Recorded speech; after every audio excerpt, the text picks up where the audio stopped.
शृणोषि कश्चिद्ध्वनिरुत्थितोऽयम्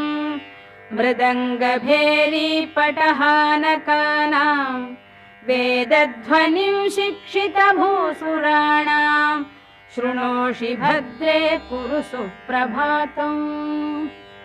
शृणोषि भद्रे ननु शङ्खघोषम् वैताళिकानां मधुरं च गानम्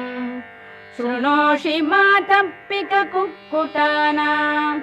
ध्वनिं प्रभाते कुरु सुप्रभातम् मातर्निरीक्ष्य वदनं भगवान् शशाङ्को लज्जान्वितः स्वयमहो निलयं प्रविष्टः द्रष्टुं त्वदीयवदनं भगवान् दिनेशो ह्यायाति देवि सदनं कुरु सुप्रभातम् पश्या